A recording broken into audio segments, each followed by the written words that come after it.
It's finally time to start firing up the grill. From city to shore, Acme is everything you need to prep for this summer season. Download the Acme app to shop for this season's essentials any way you want. Open the Acme app, clip your deals, then order your items online. An experienced Acme associate will carefully select your groceries, bag your order, and bring it right to your car or deliver right to your door. Download the app or visit acmemarkets.com for program details. Hi there, I am Adem Kirbas. I'm recording this in Turkey, in Ordu, my hometown where I am now during the pandemic. I hope that you all are doing fine and that we somehow will go beyond and past this. So today I want to continue where we started yesterday on male gender. There is indeed a big topic, and this is millennial masculinity. This is indeed very difficult because this is still in the open. There is of course the future will show how this develops, but nevertheless you can make out some certain movements, some certain developments within the millennial masculinity, this male gender, which I probably did not much insist on it, but nevertheless, gender is not a female term. Gender consists of male gender as well as female gender, and gender and men have gender, or this male gender exists as well, and we talked about the development the last time, and now we will talk about the future. I mean, we some sort of cleared out only strived it, and this is that there is a plethora of material for male gender because it was the dominating gender throughout the generations. Even to this very day, you will find it in books, in TV shows, movies, in how celebrities, in ads, and as well as in social media. There is actually a lot of material on it, and there are not only a few role models, but many role models. But nevertheless, I've chosen these three male genders. I think they are very common within the multicultural society. We have to be aware of one thing, that one of the criteria of millennialism is that you live in a multicultural society. This has started, I mean, of course, this was the case before the fall of the Iron Curtain, before the Soviet Union derailed and crumbled. Nevertheless, during the Cold War, the predominant notion was the Cold War was the impending nuclear war, and thereafter we some sort of people came to think about more about multiculturalism, especially after 9/11. 9/11 was, after the fall of the Soviet Union, the next significant change in the perception, and this war on terror, and so it is a big part of the millennial gender role, and we will come to talk about. I will slowly mention the three role models and gender role models I depicted and this is male feminism, male culturalism, and male nostalgia. I will one by one introduce all of them. Today we will talk mainly about male feminism. This is, I think, is the within the academic sphere the most widespread, as well as outside, or you could say in the middle class and above. Nevertheless, those three gender role models, male feminism, male culturalism, and male nostalgia, they are not entirely separated from each other. We will see this in male culturalism. So there is always some intertwined and twisted. There is never a pure opinion or a pure thought experiment, and your thoughts changes. And of course we live in the millennial age, and one key understanding of the millennial age that it is ambiguous, contradictory, and so that we keep this in mind. And of course your social background, your social backdrop plays a crucial role in how to perceive your gender role model, because now with the rise of the intellectual elite, the technological developments, internet, personal computer, led to the fact that people more and more need to be better educated, women as well as men, and this has some sort of led to a new, broader, highly educated academic elite. And in this academic elite, if you want, male prowess is partially determined by your intellectual capabilities, and not so much from your physical ability. So you could say that intelligence has become more and more important. This was the case before as well. Those millennials or those baby boomers, they among them, of course, it was important as well, but never before in the millennial age, never before were so many people, or never before do so many people in society attain higher education. So it is it has started in after the revolution. The weapon of the modern man is not the sword anymore. It is rather the pen.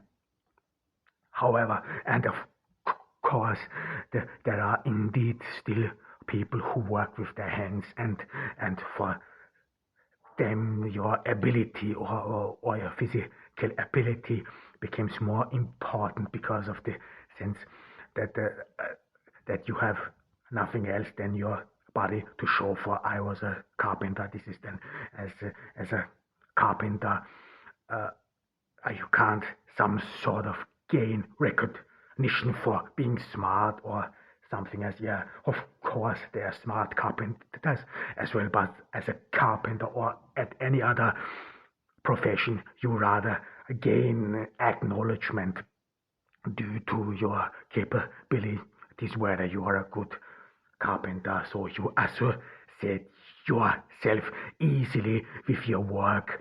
You become part of your work, and this is indeed different for academics as well, because in academics you rather have intelligence. This is it is not it is indeed material as well, but so you get rather acknowledgement and recognition through the knowledge you have.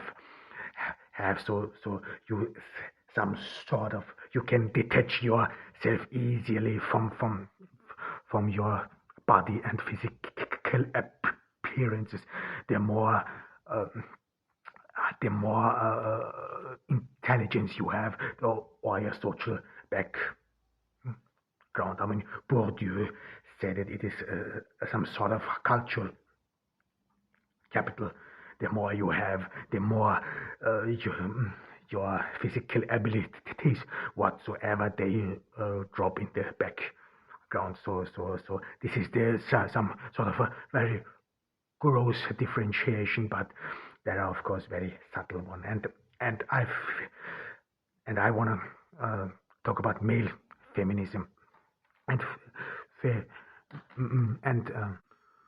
I mean the background for male feminism is indeed, as we spoke about the last time, it is the over-sexualization of women as well. Indeed, men are sexualized as well, but women are in the center of it all. And then the response, the female response was, of course, not to embrace this over-sexualization, but rather to despise it. And this over-sexualization partially, I mean, it is not always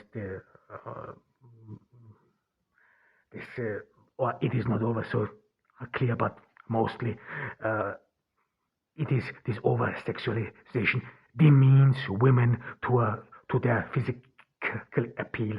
This means you could say that women lose their face and with this some sort of lose their personality, and they are only reduced to their physical appearance.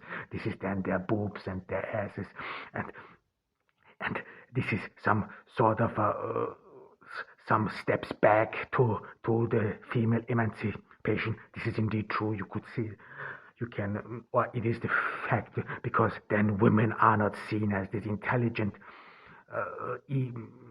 as this intelligent woman anymore, but rather as a sex object, which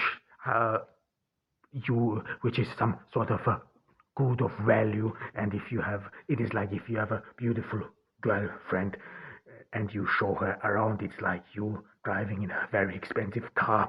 So this led to this separation of women between smart women and between beautiful women. You cannot be smart and beautiful. This has, of course, not only its cause in the separation between or in the over-sexualization. This belief is older, but nevertheless this plays a crucial part in how women being perceived, and many women rejected this, understandably, of course. And this new beauty, this is as well as healthy. With beauty always comes health, and that this would be a healthy appearance. This in a way trapped woman, because this beauty role model is partially, or not partially, but mostly spread by models, by exceptionally good-looking women, and this some sort of puts to women a lot of stresses. This stresses out ordinary women, because they are being considered as inferior, as not being capable to satisfy this need, because we have some sort of adopted an approach that all men would love beautiful women. This is indeed, of course, this is partially true, but like I mean, this is a very interesting case what people desire, and I think I will make a separate episode about this, and this is and we will talk about that later. Nevertheless, this has understandably, or maybe not understandably, because all men are not responsible for it. Nevertheless, this has some sort of, women has become then hostile to this male gaze, because the assumption is that man would only reduce women to their mere physical appearance because they engage in social media, but as well as pornography. Pornography plays a crucial role in relationships as well as, but I would not only say it's not the essential role model, so it is as well as social media. I mean, if you scroll down on Instagram or whatsoever, you are being struck by beautiful women. They don't have to be naked. I mean, you can pretty much some sort of think the rest, and women assume some sort of that every man would have this male gaze, would evaluate women according to their beauty, and of course women started to hate men because they think that men are responsible for this new approach to aesthetics, or this bare superficial appearance is being considered as beautiful. I mean, I talked about it before. Beauty is partially there is a general term for beauty, but as well as a subjective term of beauty. This is again a very interesting topic that I want to talk about it later. Here we will stay with male feminism. And then of course the third wave of feminism, they then started to some sort of fight this exploitation of women, this bare reduction of women to their physical appearance. The third wave somehow tried to invent new approaches to desire, or what is being desirable. I mean, we all know this you could as say cultural wars. They somehow really have become cultural wars between left and right, whether obesity is beautiful or and so on. I mean, but we will leave it there. Nevertheless, this third wave of feminism in the millennial age is somewhat different than the second wave of feminism in the baby boomer generation, because the second wave of feminism in the baby boomer generation, they did not wait for men to catch up. The second wave of feminism was rather, I mean, of course they had feminist men among them, but they were not very significant, and women in the second wave, they rather fought alone, and later men pretty much accepted their accomplishments, whereas now in millennial feminism, you could say it is the third wave of feminism. It is still in the beginning, in the making, but in this third wave of feminism, men play a crucial role, especially the feminist man, and this is some sort of a new creation of a role of man within a society. I mean, there are some aspects which definite, which are part of this feminist man mindset. Like we said before, this is rather you with at least with a middle class background. This has to do with the fact that feminist men are mostly, you could find them in higher education, in colleges and so on. But please make no mistake about it. Feminist man does not mean homosexual man. This is very important. Feminist man means that these are straight men who adopt some feminist agenda. Homosexuality is a bit different. So feminist man has nothing to do with homosexual approaches.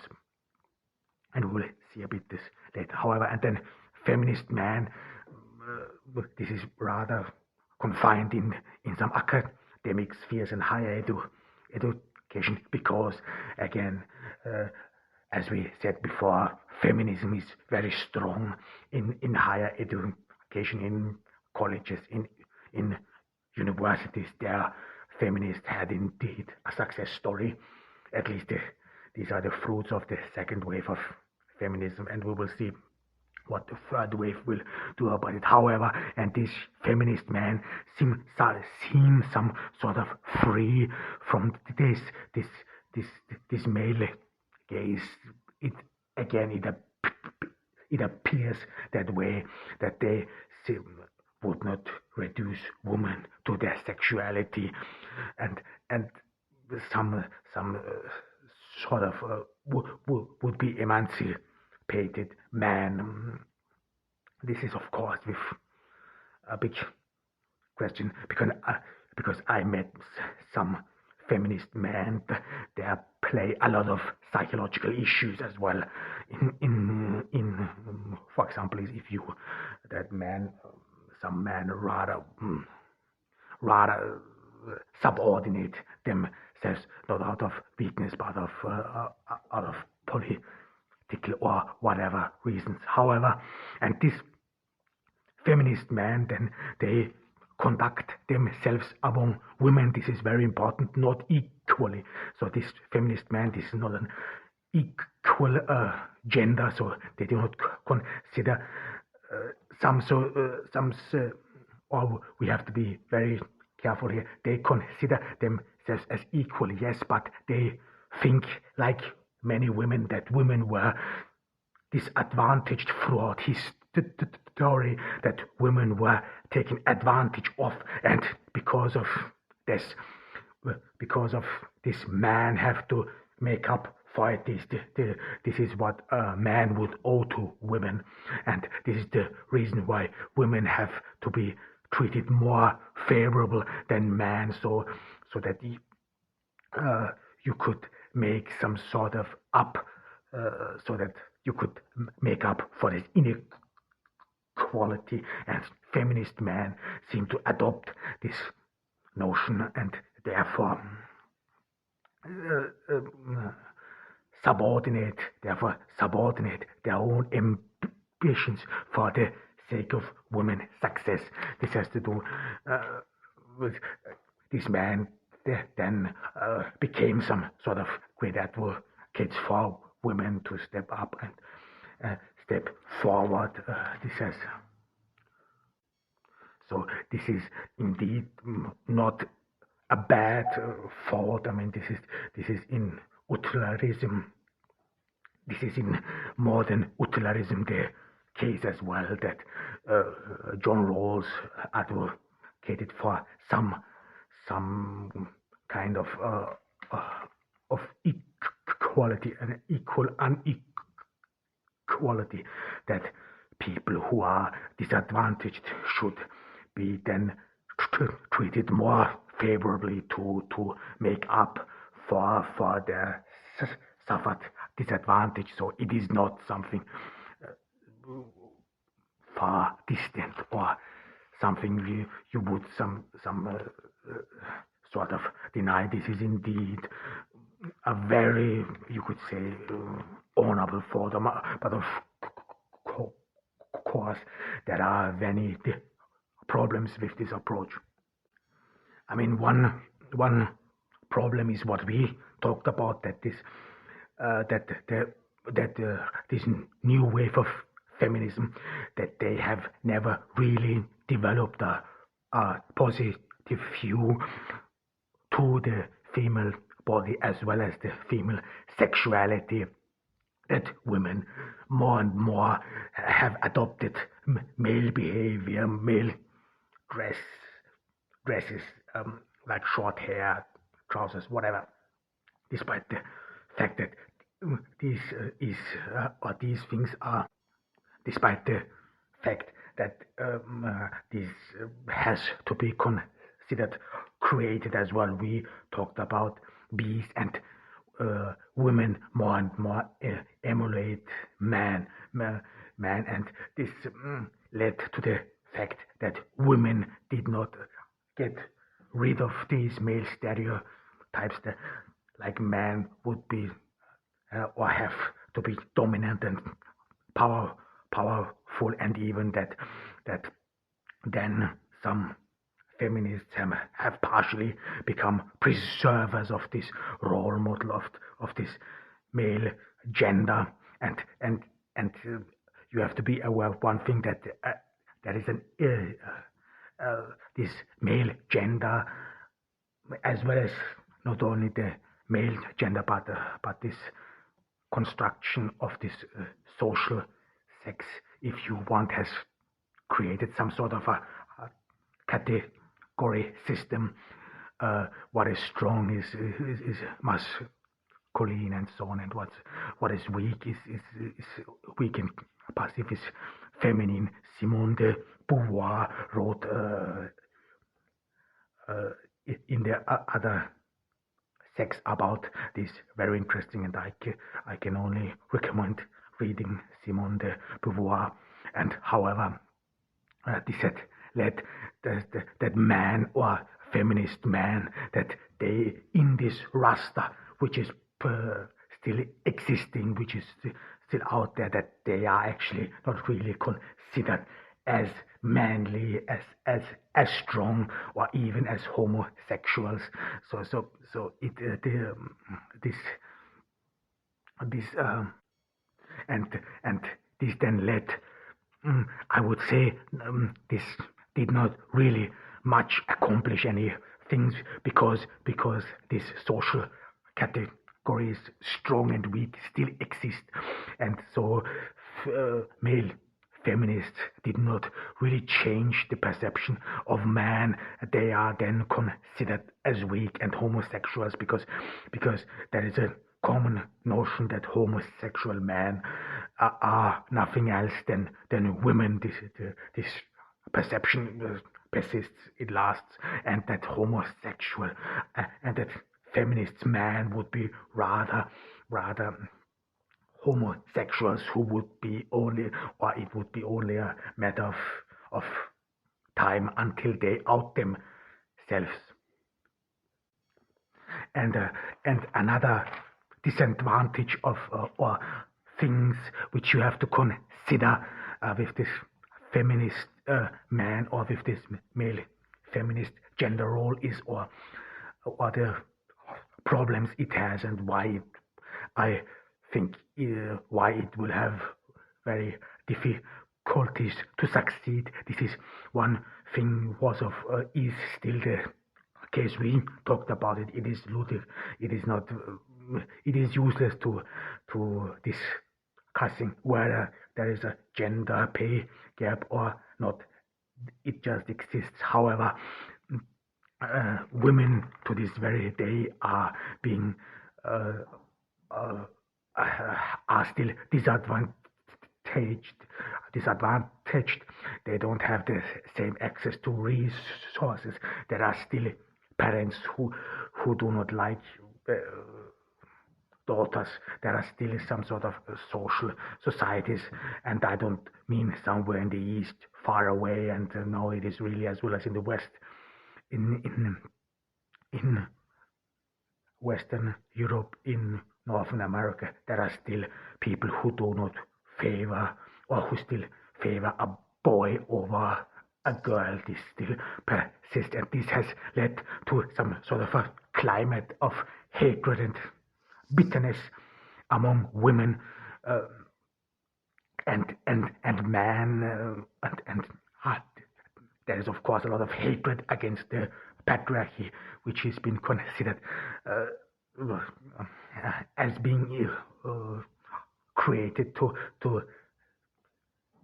fraud female emancipation, as well as to exploit women, and this of course then led to a climate of sadism towards men from women, especially among very radical feminists, or you could say the will or the hope of failure. This sadism is understandable indeed, because you have to be aware that women grew up with the notion that men are smarter than them, that they are stronger than women, smarter, and therefore there is a rightly and justly order within the society that men are the leaders and women are subordinated.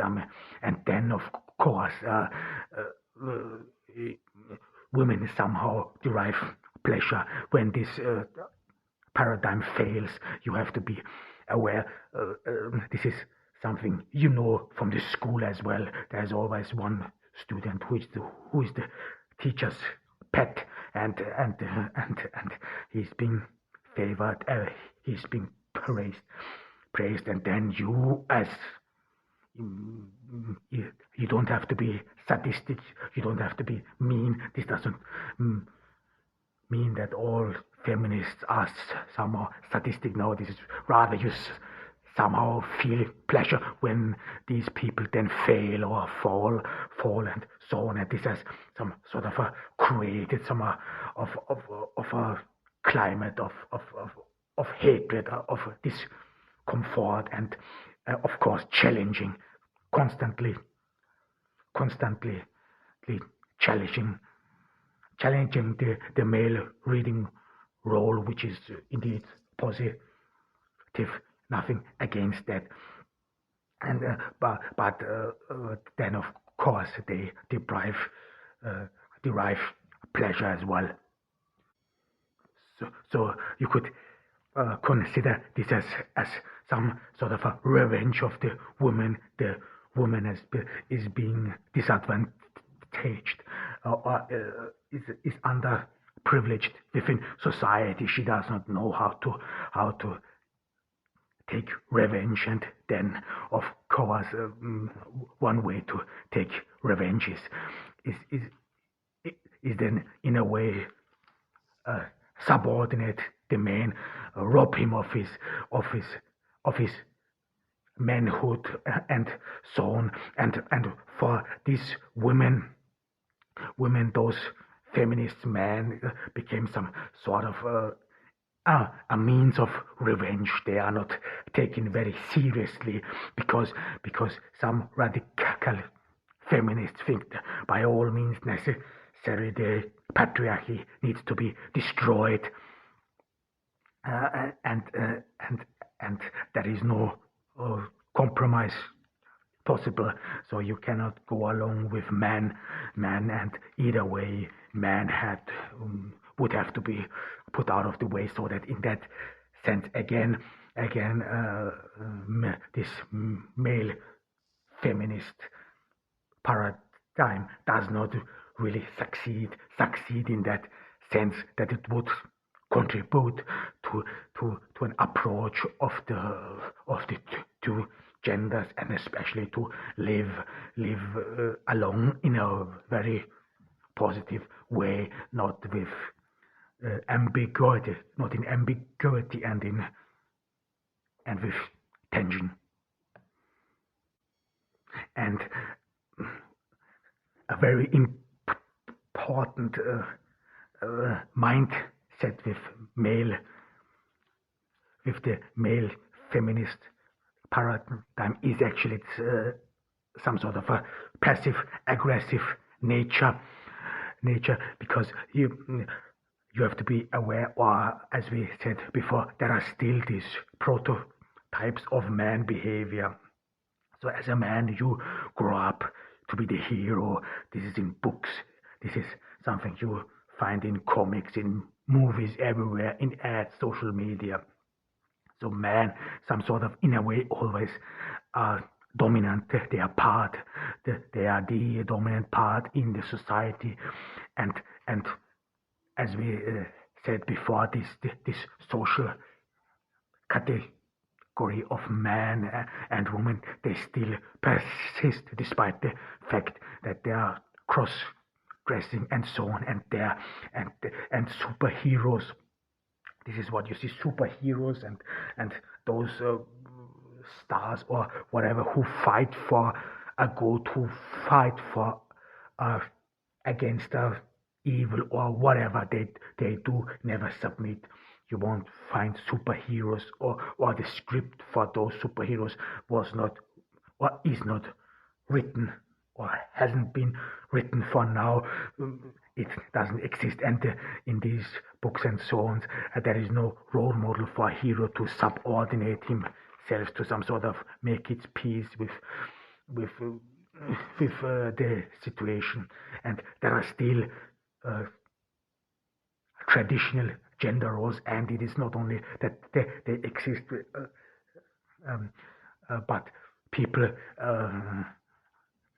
get acknowledgement and approval for these gender roles, for these male gender roles, which you some sort of being stigmatized, as well as people then know who you are, what they can expect from you, because like we said before, this male gender role of the businessman is still persisting, and this means some sort of everyone has become a businessman as well as a businesswoman, and you make always prediction, reputation whatsoever, and you trust everything which is for you predictable, which you know from your culture and so on. So this male feminist gender becomes some, in a way, as alien, unpredictable, and as well as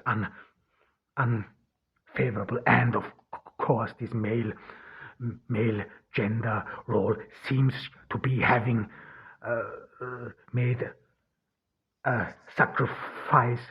So these male feminists have sacrificed their male ambitions, because you are being taught in the superhero books, in the comics and so on. You want to gain fame, you want to gain approval. That's partially the only way you can get approval in the society. And since feminism did not get rid of these social categories, they still exist. And then the response of men who sacrifice their own ambitions to support women is then ambiguous, and this leads to a passive aggressive being, especially against the accomplishments of other men who do not seem to be bothered by this by any support or restraint. And then of course male feminism, they cannot live their active nature towards women, because this gender has no real role models. It was not really defined, because it only means that you subordinate yourself, put yourself some sort of behind, and then you get rid of your activeness, or in a way, and of course they are aggressive because that their sacrifices they made, this is in a way nonchalantly accepted by the society. For other men, these are weaks. For other men, they are betters, or even fearful cowards, whatever. And this may be true partially, and like I said, there are of course some psychological effects as well, which leads to men to be more around women. However, this can be how you grow up and so on. So in this overall society, they are not being considered as man enough, you could say, and then this leads to a passive aggressiveness bearing towards women as well. But you cannot live this aggressiveness, because this aggressiveness towards women, this is actually what you try to avoid, as well as you cannot take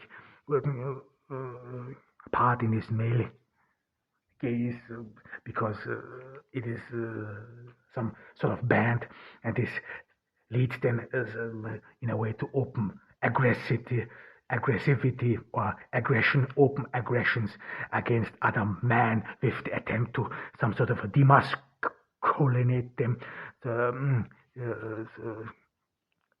derive them, deprive them from their manhood, undermine them, or in a way to eliminate this threat, this appearance of one's own as not enough.